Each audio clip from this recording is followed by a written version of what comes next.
आपको शर्म नहीं आती? आपकी छोटी बहन जो है मुख्यमंत्री की बहन है और बहन होकर चाय की दुकान चलाती हैं, इन हालतों में रहती हैं। 30 साल उन्होंने आपको राखी नहीं बांधी। यही अंतर है एक योगी और एक सांसारिक मनुष्य में।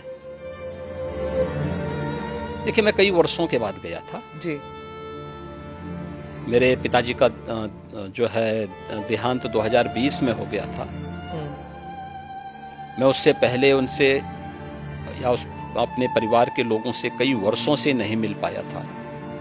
संजोग से कोरोना कालखंड प्रारंभ हो चुका था, लॉकडाउन प्रारंभ हो चुका था, तो उनके अंतिम संस्कार कार्यक्रम में मैं भाग नहीं ले पाया था। आपके पिताजी के? हाँ। तो मुझे जब गत वर्ष अवसर मिला था तो मैं अपनी माँ से मिलने के लिए जरूर गया था। तो स्वाभाविक रूप से एक माँ और पुत्र के बीच में जो संवाद होने चाहिए वही संवाद वहाँ पे हुआ। आप उनके अंतिम संस्कार के लिए नहीं जा पाए, पर जब वो आपसे मिलने आते थे, आप उस वक्त चीफ मिनिस्टर थे, तो वो एक आम नागरिक की तरह आते थे, सीएम के पिता के रूप में नहीं आते थे। नहीं, यहाँ वो कभी नहीं आए। वो मुझसे मिलने के लिए, मेरी एक बार उनसे मुलाकात हुई थी नजीमाबाद में, और नजीमाबाद में मैं एक चीनी मिल के उद्घाटन में गया था। तो भाषण करते हुए मैंने देखा सामने जो है कोई बैठा है, तो मैं पहचान गया उनको। मैंने कहा ये तो मेरे पिताजी हैं लगता है। तो सभा के बीच में बैठे हुए थे।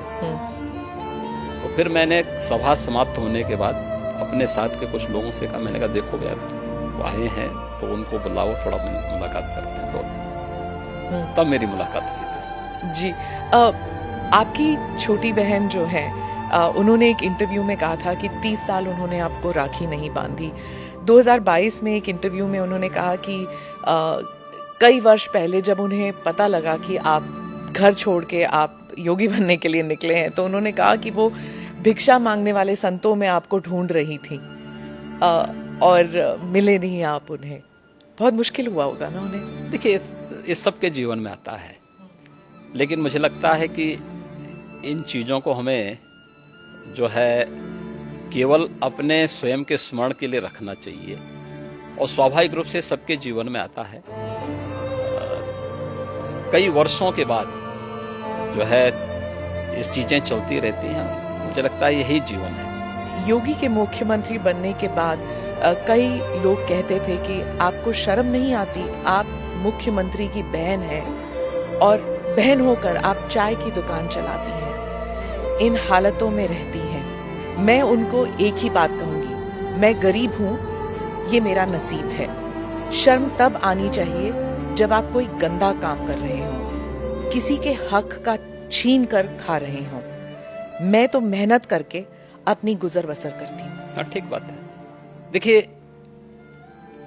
व्यक्ति को कभी भी धन और वैभव संतुष्टि नहीं दे सकती है, और मुझे लगता है कि सबसे बड़ा योगी वह है जो स्वयं की मेहनत से संतुष्ट है, स्वयं के परिश्रम से संतुष्ट है। दूसरों की मेहनत से कुछ प्राप्त करना और फिर उसको छीन लेना, ये तो डकैती है। उसके अलग अलग रूप देख सकते हैं हम समाज में, और मुझे लगता है सबसे निंदनीय कर्म यही है। और यही अंतर है एक योगी और एक सांसारिक मनुष्य में।